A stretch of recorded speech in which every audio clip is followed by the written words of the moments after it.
On September 15th, 2022, Ethereum's energy consumption dropped by 99.9% in a single heartbeat. This wasn't just a software update, it was the most dangerous financial experiment in crypto history. While validators scrambled to secure the new proof of stake architecture, the entire network security model fundamentally fractured. By dissecting the precise moment the merge went live, we can uncover exactly why the post staking era has permanently altered how value flows through the Ethereum blockchain today. Let's break down this technical evolution in plain language. When Ethereum moved from proof of work to proof of stake on September 15th, 2022, it was not just a software update. It was the largest economic restructuring in the history of decentralized finance. Before the merge, Ethereum was essentially a massive energy guzzling furnace. Miners were burning through electricity to secure the network, creating massive sell pressure as they liquidated their block rewards to pay for hardware and power bills. The transition changed all of that, effectively dropping energy consumption by over 99%. But the real story is what happened to the supply of the coin itself. Because miners were replaced by validators, the issuance rate plummeted. Think about it as a sudden restriction on the money supply. When you combine that reduced issuance with the fee-burning mechanism introduced in the London hard fork, Ethereum shifted from being inherently inflationary to often being deflationary during periods of high network usage. That represents a fundamental change in the scarcity model that most users still do not fully grasp. If you understand this, you understand the engine behind the price floor. Now, let us look at the first major way this impacts you, which is through the lens of institutional staking yields. Before the merge, earning a return on your assets meant navigating complex, risky protocols that often felt like the Wild West. Post-merge, staking became a baseline financial primitive. You now have a network that generates its own yield based on user activity.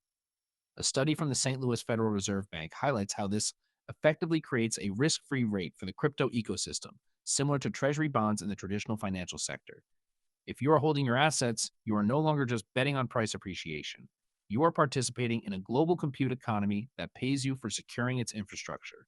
This transformed ETH from a speculative digital commodity into a yield-bearing digital bond. But wait, we need to talk about the second point, which is where things get truly interesting: the rise of liquid staking derivatives. Because the network locks up your assets to maintain security, you would normally lose liquidity. That is the cost of participation. But the market invented a brilliant workaround. Protocols like Lido and Rocket Pool issue a token that represents your staked assets, allowing you to use that value in other decentralized applications while your underlying ETH continues to earn rewards. It is the ultimate have your cake and eat it too scenario. My friend Marcus, who manages a small digital asset portfolio, saw his effective return jump by 4% just by moving from raw staking to a liquid staking derivative approach. He essentially doubled his yield without increasing his core risk profile by simply leveraging the composability of the Ethereum ecosystem. If you are not utilizing liquid staking, you are leaving free capital on the table every single day. It is becoming the standard for any serious participant. If you are finding these insights helpful and you want to stay ahead of these complex market shifts, hit that subscribe button. I drop deep dive videos like this every week to help you cut through the noise, and the final method I'm going to share with you is the one that really changes the game. All right, remember how I said there was a best one coming? This is it. The future of Ethereum is not just about staking.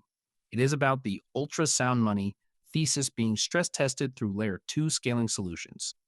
Many people think that once the merge was done, Ethereum would be slow and expensive forever. That is wrong. The real transformation is in how the network handles volume now.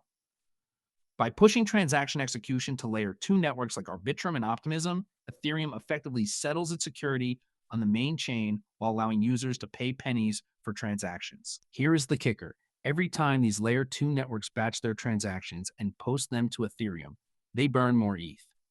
It is a self-reinforcing loop.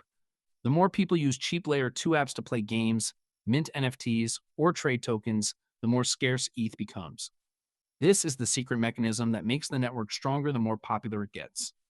I remember looking at the data on a busy day when activity spiked across these scaling solutions, and the network actually burned more ETH in 24 hours than it issued to stakers. That is not just theoretical. That is happening right now in the live code. Think about it. A financial system that gets more valuable and more scarce the more people use it.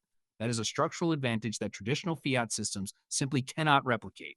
Let that sink in for a second. Once you see that dynamic, you realize that the merge was just the foundation.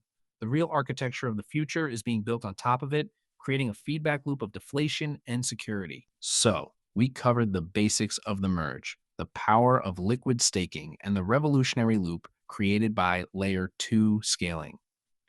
The transition to proof of stake turned Ethereum from an energy intensive product into a yield bearing, deflationary, and hyperscalable global settlement layer.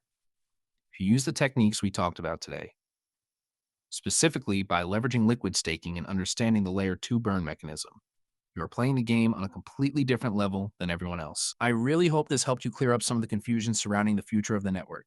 If you like this breakdown, share it with a friend who is trying to understand the crypto space. Subscribe so you do not miss my next video, where I am going to be talking about the next big evolution in decentralized identity protocols. You do not want to miss that one. Take care, and I will see you in the next one.